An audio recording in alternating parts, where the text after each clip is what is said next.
Manever I say ma PENDREAM TV. PENDREAM TV there, I see them yopo. Yes, especially in the mornings. Yes. I come here in the afternoons. This morning I have to come here because my boss asked me to come. My boss sent a number.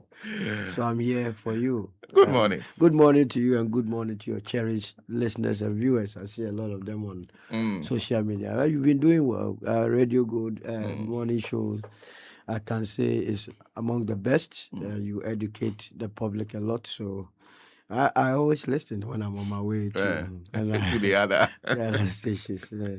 I hope you're well. I'm very well. I'm very well. Oh, I'm great. very well. And it's nice to have you in studio this morning. I wonder how you are able to do it. Because at least 5 days a week. Is there a day in the week where you don't appear on a radio No, TV station? it's non-stop.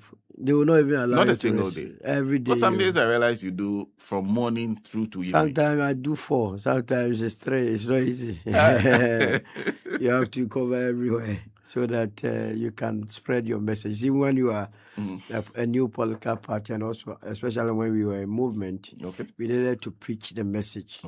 And to preach the message means you have to double your effort. And it's the reason why the movement became a household name in the lips of many. Though we did not win the elections, but many Ghanaians know of the movement for change. Because it was a deliberate strategy that we have to occupy everywhere. If you want to catch a wizard or a witch, you must be prepared to have time. So you have to devote it. And we still continue now with a new party. We have to even double the efforts in the more so that we can, as our objective is to displace one of the duopolies. To do that, you must work tirelessly. That is why I'm here early morning. From here, I'm going to another place to continue the continue the gospel. Yes. I see. First, let me start on this very sad note. Yes. In fact, before I move there, pardon me. He sent me this message yesterday. Yes. I forgot to read it. One of the guys who follow us constantly on Facebook. His name is Wiseman Castro. Castro. Yes. He says, a happy belated birthday to my daughter, Elena Macaulay of Odogono Senior High School, Form 3. Oh, okay. Yeah. So a happy birthday to Elena Macaulay of Odogono from your father. I'm sure you know him by another name, but he uses Wiseman Castro on Facebook. Yes. Anyway, let me start on for you. I'm sure you've been in politics for a while now. The last time you were telling the story of how you went to campaign in the early 2000s that'll be in the late 90s for President Kufuor. President Kufuor. I was a polling agent as well in the North as a student in the election 2000. Election 2004, I was a police station agent at the Nungwa area, and the 2008 too, I was an observer. So I've been it. And the 90s too, as a student, we were following politics everywhere because we were the young ones following our parents. So in the late 90s, you were at KNUST? KNUST, yes. I see. And that was when we started the TESCO. So we were very much involved in building a vibrant political party. And I guess the name Nana Konadu, for you as a young person then and now, how does that name, what does that name mean to you? Nana Konadu Ajiman Rollins. So I was in Ashanti region. In fact, my father was working with Anglo Gold Ashanti. So I lived in Obuasi. Let me tell you that in the entire Ashanti region, they thought Nana Konadu was the real power broker in those days. And that some refer to her as a witch, that she was the one that was not allowing us to deal with Rollins in toto. She was a formidable figure. I mean, I could remember the 31st December Women's Movement. And one unique thing about them was that they had daycares. It was so common. I mean, if you were a woman, and that strategy, I don't know how come political parties lost it. But the United Party will have a way of bringing it back. If you had, women are in the majority in terms of our society. And if you're a woman, the probability of you having a child is very high. So, say, catch them young. She will come and open the daycare center. Definitely, you will send your child there. And all these daycare centers were named 31st December Daycare Center. So it propelled her name. Every household knew of Nana Konadu. Especially with a beret, the red. The red beret. You see, she said, wait, that is why she has the red beret. She became so popular. And because of that, a lot of people, that women that hitherto were not interested even in mobilization advocacy, started. In my area, for instance, women started. They would go and put on the red. I will show you that I'm Nana Konadu. That's what they were saying. Really? Yes. I see. So, I mean, for you to, she has really played a role in Ghana's politics. You can't take it from her. The vibrancy of our politics also, she played a crucial role in it.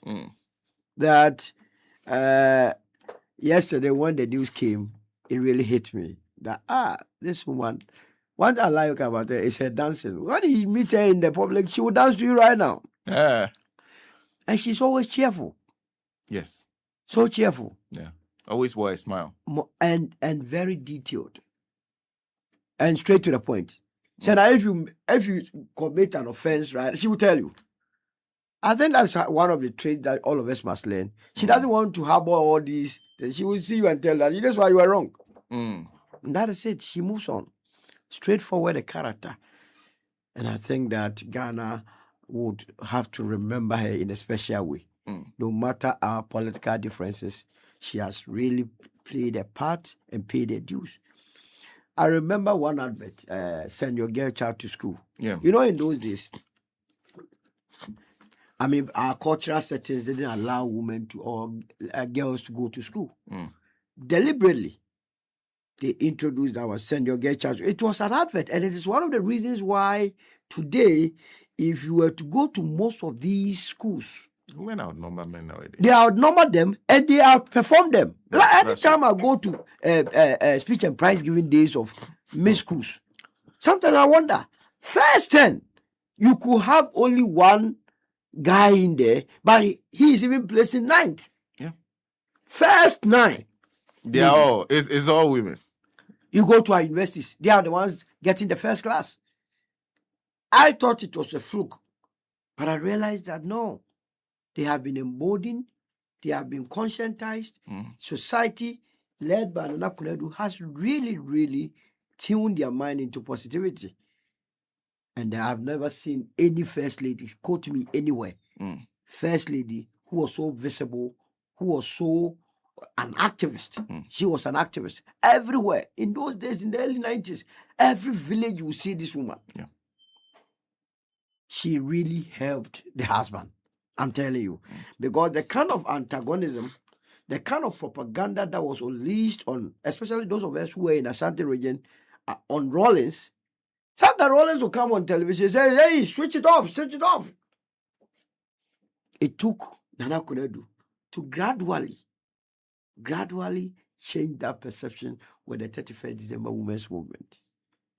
I see. And she did it perfectly. Getting people to be supporting the cause of the husband, and for that matter, the National Democratic Congress. It was like the days of the UP and CPP. For you to be a member of the NDC in Ashanti region was a taboo in the early 90s and early 2000s. It was a taboo. For you to be a member of the NDC. And I'm saying anybody that had lived in Ashanti region in the late 90s and the early 2000s will tell you. There was a taboo. It was a taboo. For you to openly. I'm telling you, even on campuses, the University of Science and Technology, it was almost near impossibility. Thing that they claim today they are vibrant. They were on Kenya University campus, but they couldn't come out. You would be doing your turn in your room, and not outside. You have to keep your membership to yourself. You are going to explain it to who? Who? But it took the lives of Nana Konadu gradually endearing the people to the party to the extent, to the time that people realized that, look, politics is a contest of ideas. Though the past, it remains the past. Or some of the things that were being said about Rollins were propaganda. And that is why I always respect her for that. I see. So, for you, what will be her legacy? I mean, the number of women who are in politics should be her legacy. Okay. If you see a growing number of women who are in our politics, the genesis of it started with her. Okay. Nobody must take that credit. I remember Beijing conference. She played a pivotal role in it. Had her on every platform that she went. What a man can do, a woman can do better. That was when some of us as young men say, then if you could do better, then chop money, you have to pay more. She insisted.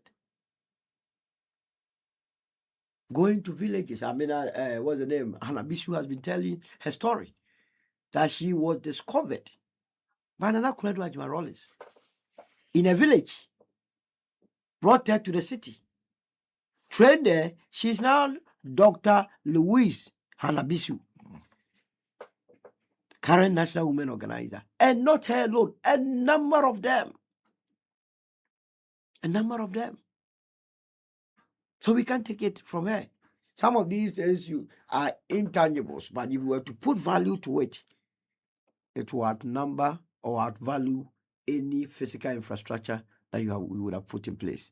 So let's give her that acronym as her legacy, that being the foundation upon which women became interested in our body politic. It was just right now. Solomon also is. Are you acting or you are? Now everybody Everybody is acting position. Okay, acting director of communication, a spokesperson for the United Party. Okay, you are director of communications and spokesperson. A spokesperson for United Party. For the United Party. I thought that now that the party was in place, you consider another position because you've been speaking for quite a while. That is where I have to be. I have to speak out to I drum the message of hope into the ears and minds of the people of this country. Let's start from the very first time we met. Yes. On Alaji and Alaji. Yes. You walked onto Alaji and Alaji to defend a government that was not popular. Yes. An unpopular government. Yes. In fact, you face a lot of... You used to read some of the comments yourself the on Facebook, among others. Yes. You did all that. Yes. You knew the government was not popular. Yes. You knew the government perhaps Ghanaians felt was not on the right Absolutely. road. But yet you put up a fight. Yes. So if you were able to do that from the beginning, what made you all of us start to reconsider what you were doing? So the point is that, Senna, if you also recall, I was one of the few communicators that could come on Alaji and Alaji and also look straight into my government and bash them. I didn't care.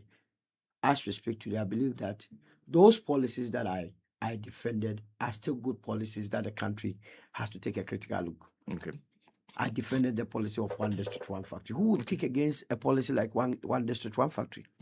If the idea is that every district must look at where it has comparative advantage to develop a factory so that it can absorb the teeming youth or create employment, why would I kick against such a policy? Okay. Growing up, I saw a number of women, including my mother, though my father was very helpful, that sometimes they could struggle in paying the school fees.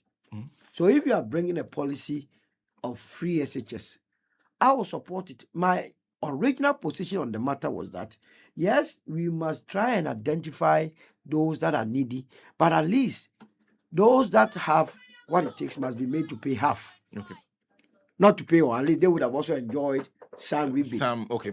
But I insisted right from the beginning that you cannot tell me that your son or daughter is in Morning Star, is in Christ the King, and all of a sudden in secondary school, the father is not there, the mother is not there, they have not lost their employment, and they cannot pay. Such people can be making half payment. I didn't want to.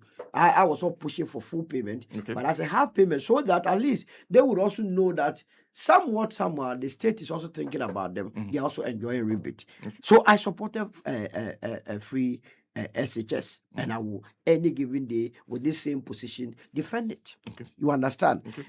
Planting for food and jobs on paper is a very good concept. If you are planting for food, it means you are not going to import more. And if you look at why our city depreciates, you understand, it is because of the huge import of rice, sugar, and so on and so forth. So if you tell me that you are going to embark on a policy or a project that would ensure that we have food security, why would I go and say that it's a bad thing?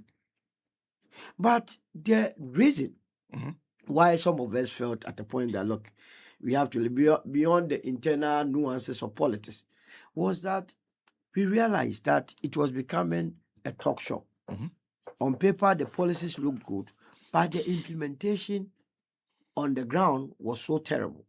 We had fought this thing within since 2007, that the way and manner we were going about our things wasn't good. We must change. You see, you need to put up a fight internally first to try your best to try and change the system. So you think the change you have started from within the party?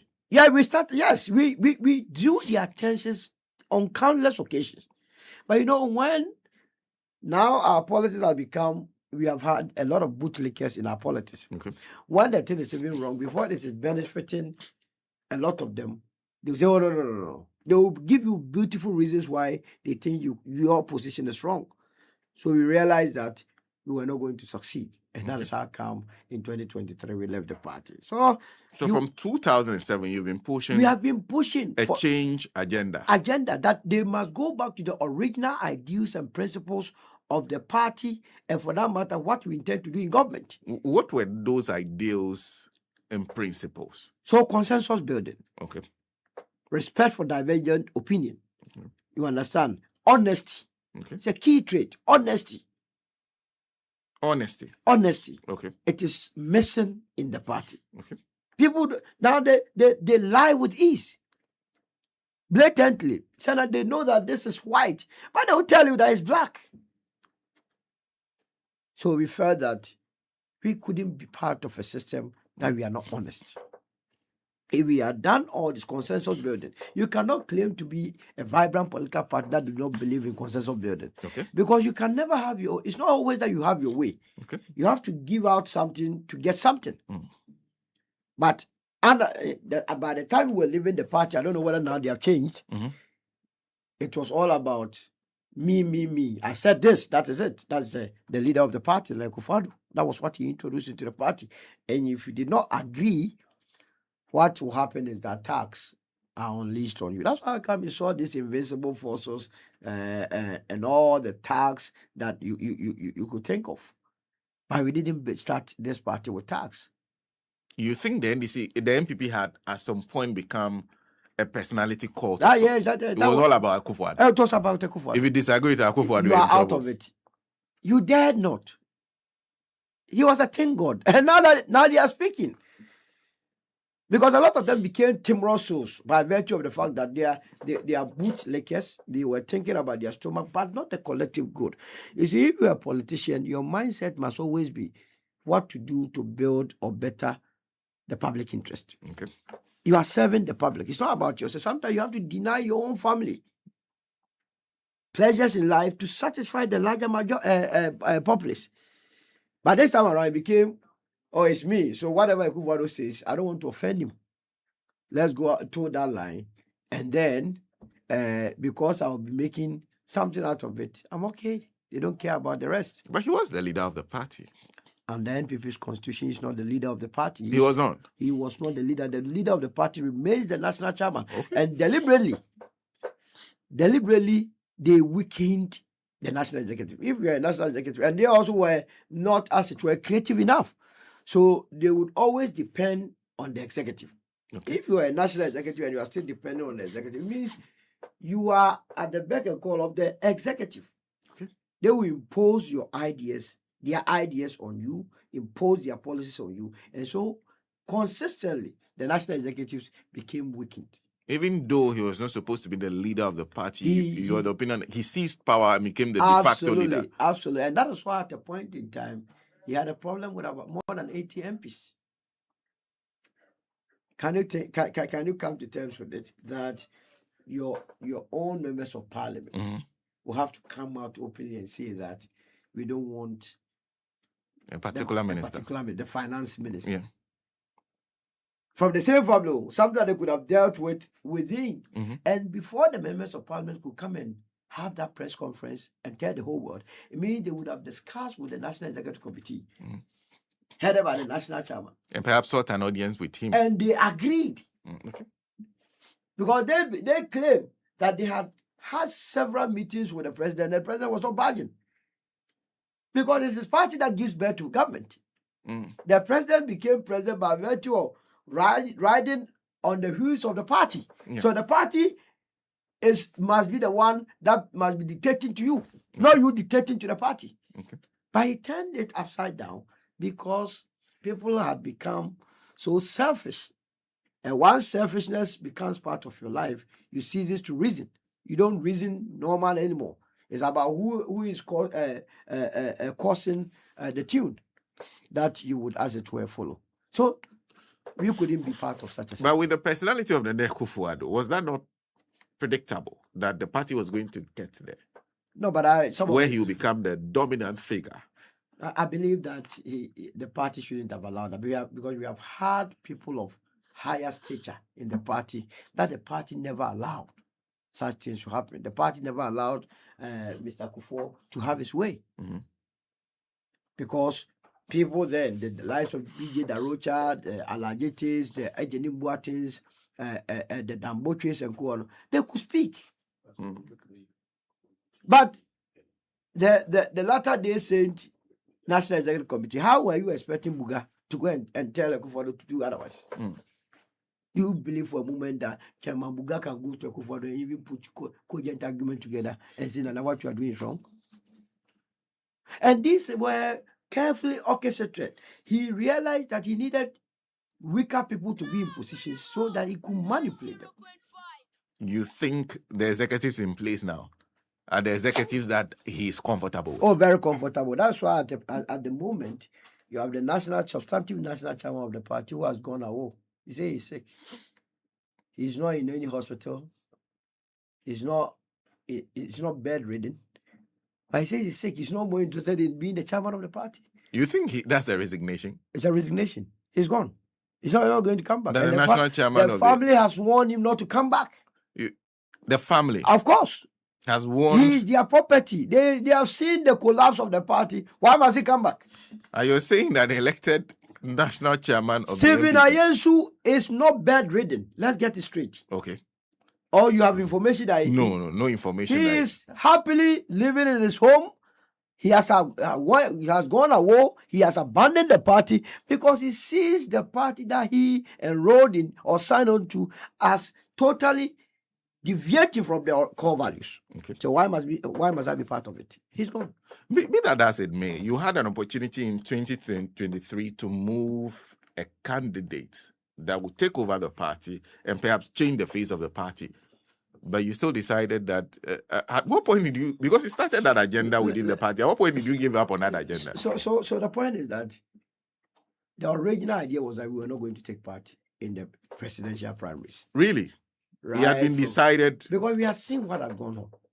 You know, the basis of any credible election is the polling station elections. Mm-hmm. The delegates album, as you call it. Okay. And we have seen what they did to the delegates album.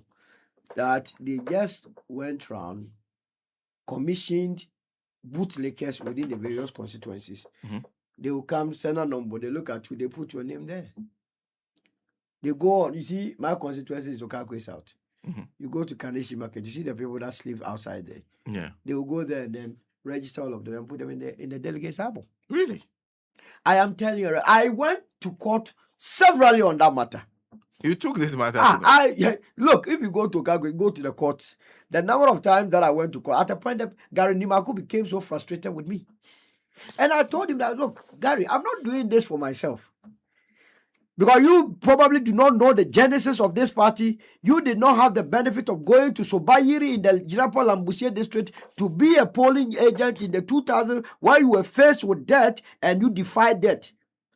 You came to join it at a point in time without any struggle. So you don't know what people have gone through. You have not seen a tipper truck run over people in Bekwa in 1996. I saw it. I was at the rally.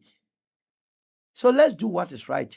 The concept of a polling station executive is so crucial because then you become the apostles of the party. That if you have credible, honest, and then highly qualified polling station agents polling station executives, your work is cut out.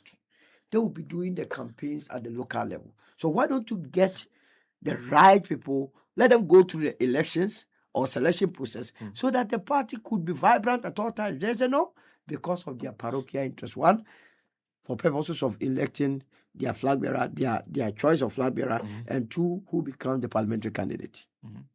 So we have seen it. So at a point, Alan, in trying to deal with this matter, from his own pocket, stretched some amount to the party. Okay. That please go back and do what is needful with the polling station elections.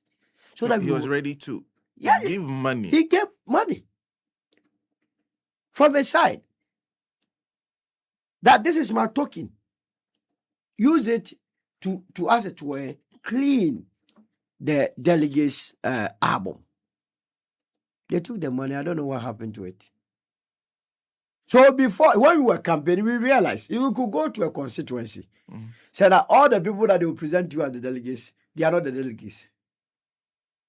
They think they are delegates, but when you check it, you match it with the delegates' album, they are not in. The telephone numbers that they will give to you, they are all fake numbers.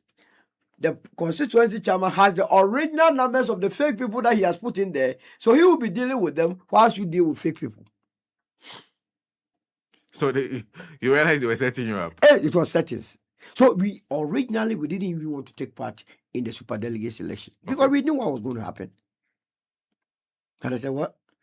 For purposes of establishing our claim, let's use the super delegates as a pilot to convince ourselves that indeed these people are up for something. We went in and the evidence was there. Beyond the fact that they had fake people, they had hijacked the system, the introduction of money. Said, I've never seen it. People taking 500,000, 300,000, 200,000. That was the super delegates. It was so crazy.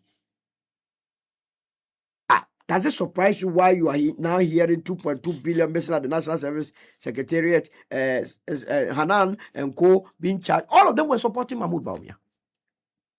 All of them. Hanan, give to Awari, and then what's the name? ACB and Co. All of them were supporting Bawumia. And cash was flowing. So there has to be a symbiotic relationship between what we are being revealed to now and what was happening during the superdelegates elections. After that, because the superdelegates election, it was nothing short of selecting 5 out of the number. We were selected among the 5. But we said, what is the sense in entering into a competition that you already know the outcome? The outcome had been predetermined. So you taking part will legitimize the process. So we will get out. Even with that, the machinations ago, we had our agent in Northeast, Zakaria, beaten to pulp. We saw the pictures, blood oozing everywhere. So if you're a civilized person, it's a contest of ideas. We are only looking for a leader to steer the affairs of the party, take the party into election. Blood flowing, money being shared, albums killed, everything done in favor of one candidate. So now why must you be in that political party? That is why 29th of August, Alan issued a statement that he was not taking part anymore in the primaries. So he left. And some of us agreed with him in total. In fact, I was the first to have been on record to encourage him to go as an independent candidate. Because sometimes, when people are so comfortable with a rotten system and they believe that nobody can take them on, it emboldens them. But you take the system on and let posterity be the better judge. So we did it. And you did that with the Movement for Change. We did that with the Movement for Change. Now, what would you say? Because when you went into the elections, there are those who say the results don't speak to the strength of Alan. Well, how do you respond to that? No, I mean, they don't know what really happened in election 2024. And in the coming days, Senna, we are going to do a fully blown expose on election 2024. You see, there is a principle that says the folly of doing A whilst hoping for B. It's a very simple principle in life. the NPP concentrated all its efforts on the movement. Mind you, the movement was never a political party. Okay. It was more or less a special purpose vehicle. It was a political pressure group that was formed to support the independent candidature of Mr. Alan Kyerematen. Okay. So we did not have structures across the length and breadth of the country. Yeah, that was obvious. That's number one. Number two, close to 96% of our polling agents that were assigned by Mr. Alan Kyerematen to various polling stations were denied access. Really? Absolutely. On the election day, they were denied. Close to what, 96? 96% of our Alan's polling agents were denied access. Why? He was a candidate in election. Absolutely. Because you see, the moment Alan said he was going to contest as an independent candidate, the NPP came out that Cheddar would beat Alan. Didn't you hear that? Yes. The days leading to election. Yes. Oh, Cheddar will beat Alan. Cheddar will beat Alan. We have heard Woon to me on tape. And that's why it's a public record. Say that, yes, the people will vote for Alan, but the votes will not be counted for Alan. So that's why the folly of doing A was hoping for B. They were hoping that by denying or rigging against Alan, it will inure to their benefit. So they concentrated fully on Alan, forgetting that it was not Alan alone who was on the ballot. You're saying an MEP strategy Was against Alan. It was all about Alan. And they missed the real threat that they had. The real threat was there. Alan was also a threat because they had seen it. And I can tell you that if anybody is convinced you that in the whole country, Alan had 30,000, that person must be coming from Azerbaijan. But that was the first that way. So that's why I say that in the coming days, you will be doing expose. And it must also not be lost to anybody that in the same way that they were strategizing against Alan, election 2024 revealed that close to 2 million people did not vote. Are you aware of that? Yes. Of those that voted in the last election for the NPP, did not vote. Okay. Has anybody taken the trouble of going into it to establish why the people did not vote? I have had the opportunity of reading pages 68 and 69 of the NPP's report, where they admit tacitly. You have the report. Oh, then they come to us every day. I mean, No, but that's interesting because they said there was only one copy. Who are the people, behind the scenes, those that know that they have really, really, as it were, caused damage to the party by allowing Alan to leave the party, and all the things that they did against Alan have been coming behind the scenes to beg and show us why they are begging. That in the report, it is clear, abundantly clear, that Alan's exit from the NPP caused the 2 million people not to go out and vote. Well, guess what? The campaign strategy of the NPP, I've already told you that they said Alan's votes will not be counted for Alan. That's number one. Number two, they had said right from the beginning that Cheddar will get more votes than Alan. Why did they choose Cheddar and not any other candidate? Because there were 12 candidates. If we were not going to say that NDC will get more votes than Alan, there were other candidates on the ballot that you could have said they will get more votes. They said Cheddar will beat Alan. That was their mantra. It went to Ashanti region all over the place. Okay. So they did that. Beyond that, they went on to town and said that Alan was not going to have parliamentarians in parliament. Okay. And so, given the opportunity, he will still have to rule with the NPP because they were going to win majority in parliament. Now, the people said that if this is what you are saying, that if we were to vote for Alan, he will not have people to, as it were, govern with, then it means voting for Alan would have destroyed their ballot. Okay. So those typical UP people say we will not even go out and vote. And those that felt that the NPP had to be removed also said, let's vote for the NDC. So the election 2024 had its own dynamics. That's why election 2028 is a completely different elections altogether. That was what happened. But how would you attribute the 2 million people who didn't vote to Alan? Because a couple of factors. One, if you listen to people, yes, the government they had in power. Yes. A lot of people had a vote of no confidence in that government a long time ago. Yes. to the opposition, there were people who were still raising questions about whether or not you can distinct between the two. Yes. So, of course, those people would necessarily fall out of the bracket and decide not to vote. No. How did you arrive at the conclusion that it is down to Allah? So you have to go back to the historical data that NPP in government had performed abysmally at some point. Yeah. In fact, the days leading to 2020 elections, the government wasn't doing well. In spite of this, the party garnered 6 million votes. Is that not the case? Yes. And when they did that, Alan was in the party. If you have looked at the NPP's trajectory beyond from 2000 coming, the NPP has never lost an election below the figure of 47%. Okay. In 2008, the NPP won the first round with 49.something%. It was in the second round that Professor Mills won the elections. So NPP had about 49%. In 2012, the NPP dropped to 47%. 2008, Alan was in the party. 2012, Alan was in the party. In 2016, the NPP won. Alan was in the party. In 2020, in spite of some unfortunate decisions, the party still won. Alan was in the party.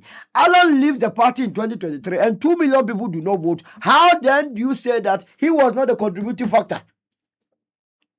Based on the data. Okay. So I'm wondering why these people then didn't vote for Alan as an independent candidate. Is it because of the factors you stated? Absolutely. That they were convinced that from what they've heard. You have polluted them that, look, no matter what, Alan was not going to win. And even if he won, he didn't have parliamentarians to govern with. He was still going to revert back to the NPP. You people so much hate. And people say, well, if that is the case, then we will even come out and vote. We are dejected. We have lost hope in the system. So we stay in our homes and then observe whatever happens.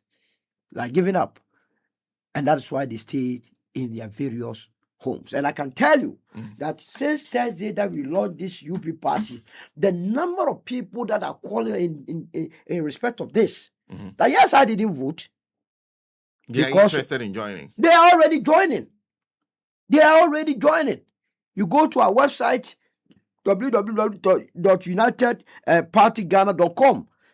The number of people who are filling our online forms to be members of the party is beyond comprehension or human imagination.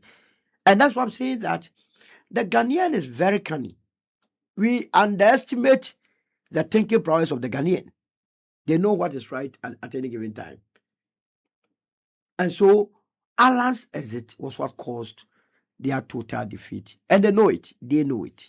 So with UP, you are trying to put a structure behind the candidature of Alan. Absolutely. Is that a foregone conclusion that Mr. Kojo Alan Chamanti will be running in the 2028 elections, and the structure that you are building is what you call the UP?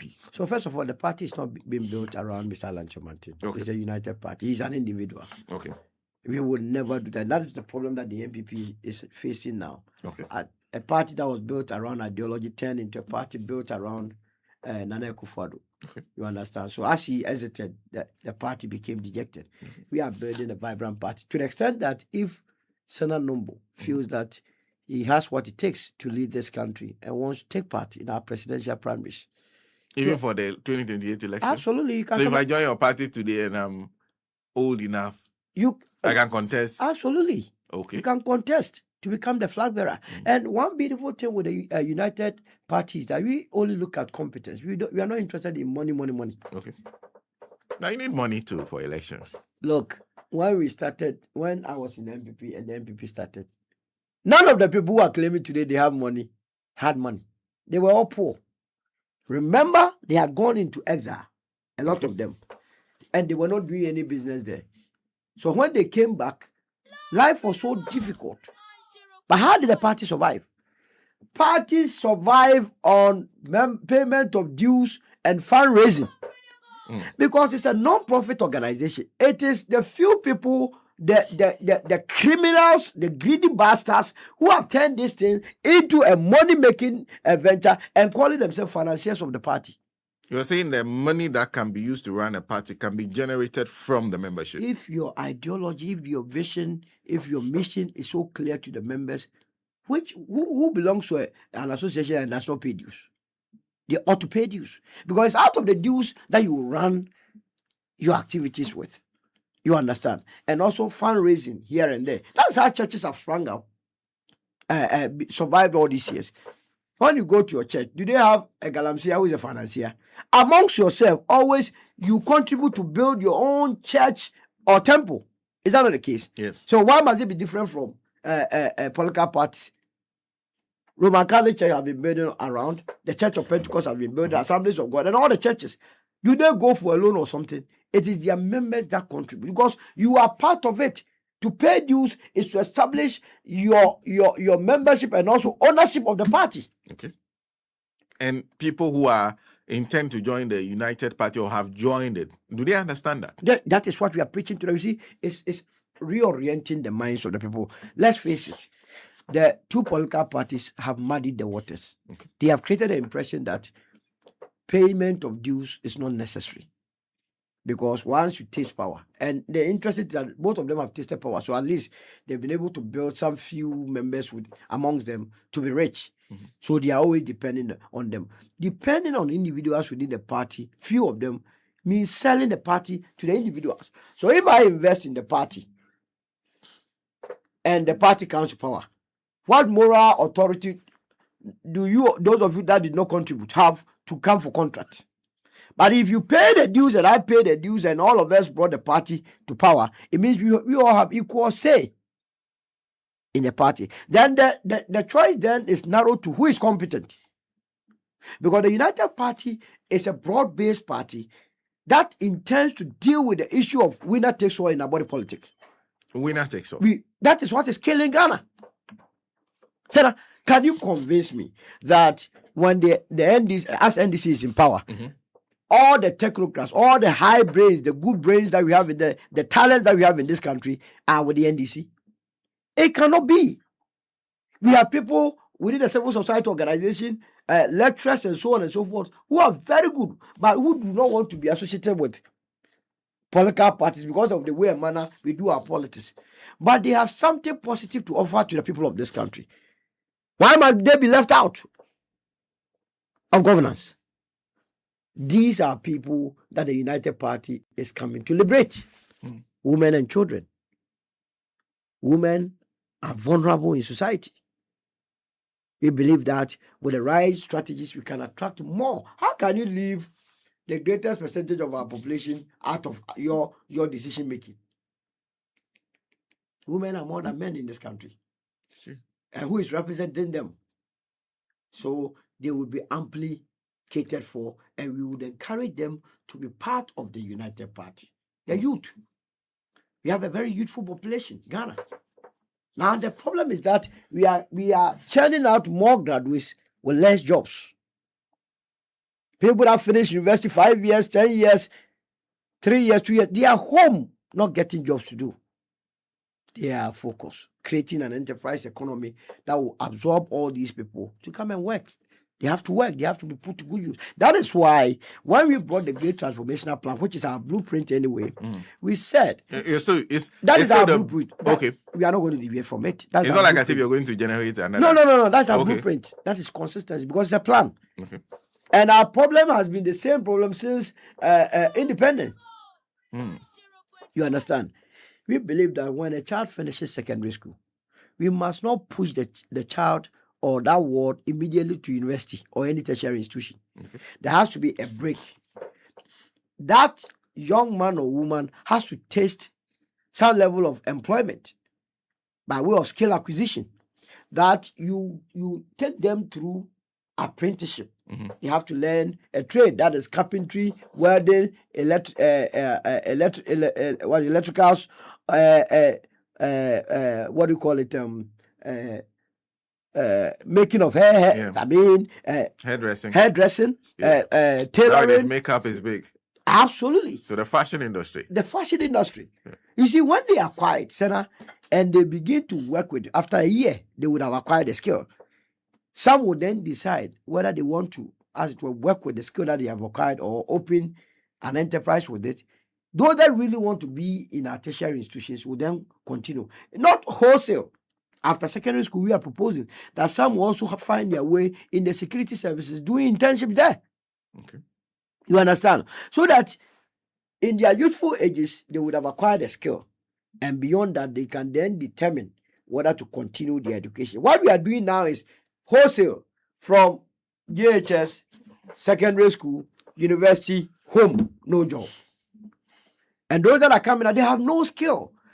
It's not as though the jobs are not there. In fact, the jobs are there, but the skill set do not meet the available jobs. Okay. And that is what we want to, the gap that we want to bridge, so that we can create a very robust and an economy that is full of happiness, work and happiness. And that is what the UP is promising you. What have you been doing since you launched the party? You were so excited. That day, I you saw me, man. Yes. But it seems that the whole UP thing means a lot to you. It means a lot to me. So now we need to change. Like I said, I was born into the NPP. And I saw how lovely it was to even attend meetings, the exchange of ideas. Those days, G.H. Mensah will speak and then we go and pick paper and be writing notes. Today, I cannot go and pick a pen and paper and be waiting for Afenyo to speak for me to write. What am I writing? He's a minority leader. He is more confused than the rest of them. The minority leader. Trivialities is always my measuring. Yesterday, I heard him say that, oh, why are you not signing the LGBTQ? When you yourself, your government, the thing was on the table of Nana Akufo-Addo, he refused to sign it. Instead of shutting up, you are still talking. When you do that, it annoys people. You understand? So we want to bring back the love, that sharing of divergent opinion. You understand? Things that will help this country, develop this country. That's what we are bringing. And that's why I'm so passionate about this UP, that we get it right. Since we launched it, we have been, as we're establishing the structures. From here, I'm going to go on a regional tour. After this interview, I'm on my way. Okay. All the interim national executives are out. Okay. So you have your own assignment? I'm going. Okay.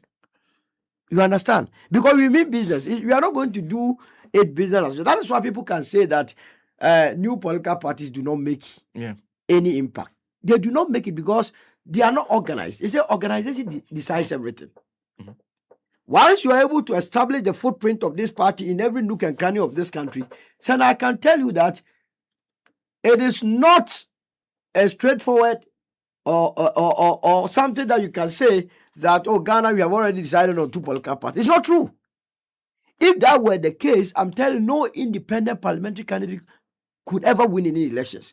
Because wherever an independent parliamentary candidate has won an election, there has been NPP candidate and there has been NDC candidate. Is that not the case? Yes. So if the assumption or the what do you call it? The position is that while there is NPP and NDC, the Ghanaian will settle on these two. Why then would an independent candidate win? Because they sell the right message, because they get the right person. The independent candidates, some of them are more credible than candidates from these two political parties. So the society looks at them and vote. But many a times, the new political parties that come, they only reserve themselves to Accra. They don't go to the nook and cranny of this country to sell their messages. So you intend to have structures all around? Look, election 2028. That's expensive. That is why you encourage the payment of dues. That is why it is the message that brings a lot of people. Look, Sana, ever since we launched this political party, I will be there. I can show you some of the messages. People sending us messages across the constituencies that they are ready to give offer as their offices, their houses as offices. It's incredible. A lot of them. So you would think that we would, as it were, get the money from our pocket to go and rent offices. But people themselves are bringing it. They are bringing it. So it is something. And now, thankfully, you see, there is a paradigm shift in the media landscape. I've been bashing the media that they are also the reason why it is becoming as though Ghana is a two political party state. Because you are in panel. About Radio Go, thankfully, you are one of the few stations that have given us output from the days of movement. to espouse ideas. That is what the media landscape is supposed to do. Give opportunities to divergent opinions. Let the people make their informed choices. You have done so. That's why this morning you are engaging me. There's a particular station I won't mention their name here. I called the producer, told me that the DNA of the program is such that it's NDC and people. I said, are you for real? You are part of the problem. I see. Well, I owe it a duty to you to remind you that you said you have some other engagement. Yes. So it's another show, and it's already. Yeah. So let me conclude by asking you this question. You've chosen in fact, the name United Party. Yes. You recall your friend Dr. Percy. Yes. The tassel, the two of you. This year too. Dr. Percy, you have reminded me. Yeah. But this year we have lost a lot of people. Yeah. We lost Doctor this year. Is that not it? Yes, we lost Dr. Percy early part of the year. This year. Yes. We lost Sampiali. We lost Adekoka. Yeah. And our own brothers Mutala, Omane Buama, Samuel Sap. Oh, this year has been terrible. And that's a hell of a year. Well, the issue is UP came out of many political movements at the time that were regional in nature. Exactly. Came together. Yes. Dr. Percy will always say that the NLM took too much. But by choosing the United Party name, are you suggesting that you intend to muscle out to the NPP?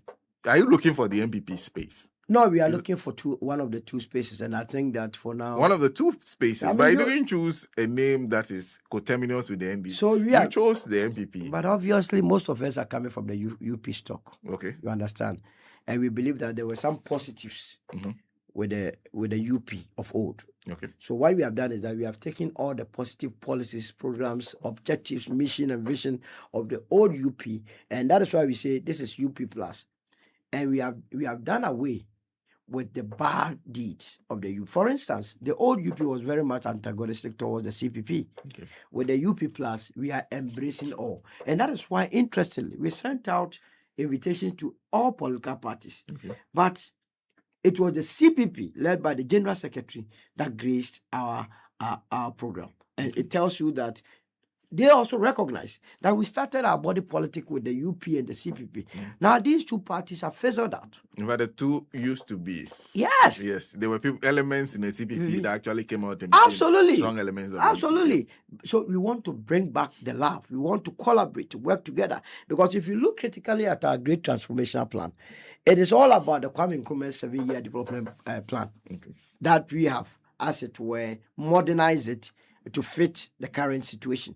And so bringing the CPP on board is the easiest. Already, the smaller political parties are expressing interest in working together, and we are going to extend that olive branch to make sure that we work together as a unit, and also take from the NPP and take from the NDC to become the next government, so that the winner takes all business is cut out of our body politics. Somebody says I should ask you, do you want Jim Mensah to still be the EC chairperson? I don't know why he decided. Sami Kofi, that's the question that he said I should ask you. Then I asked Tolo that does he want Jim Mensah to still be the EC chairperson? No, I've said the time with that number that Jane and all those over there has to go. I've said the time with that number. All of them? All of them. Because, I mean, what even happened at Ablekuma? Is it North or Central? Yeah. Should give an indication. I mean, we were saved by grace. If you are in Ghana eating today, going to your work peacefully, don't think that you are having it because there was a credible elections as such. No. Because the Ghanaian resolved that we will not shed blood. That was it. We were saved by grace. Things that happen in other countries, not even up to 30% of what happened in election 2024, leads countries into civil wars. But the Ghanaian, that is why I like the spirit of the Ghanaian. It will boil up to a certain level, but it's still settle. And that is why I love my people, Ghana. So the UP has come to stay. We believe that the electoral system must be credible, it must be open, must be a level playing field to every political party, so that Ghana becomes the powerhouse in terms of development in Africa. And that is our vision 2040. That we believe that by 2040, Ghana must be the economic powerhouse of Africa, feeding into Agenda 2063 of the AU. Well, thank you very much. Now that I've spoken to you for the very first time, we'll try and arrange more. Yes, I will be, especially when it is very early like that. Yes. I love it. Yeah. Oh, great. If early, but I live close by, so if it's early, I'll just pass. I can come and do 45 minutes. Then I'm gone. I wish you all the best. Thank you very much. As always, you are, but you have struggled before. You remember our journey to Zimmerland. One day we will talk. Thank you very much. To Zimmerland, to Tamale, and then also to Okudjeto. But you know it was when I went to Tamale with you that I was shown the property of Hanan. The taxi driver, this one was built by Hanan. He comes there with brand new cars, and it has been captured. $250,000. You see, with this TV, how can we grow? Solomon Owusu is acting director of communications and spokesperson for the UP Plus United Party. Join us in studio, and of course, shortly I'll have in studio the one and only Ajua Ejam. PENDREAM TV. Now, so far so good. Say open online portal e Ghana. Nipa share, nipa follow, nipa comment here. To my best of knowledge, without any biases, PENDREAM TV.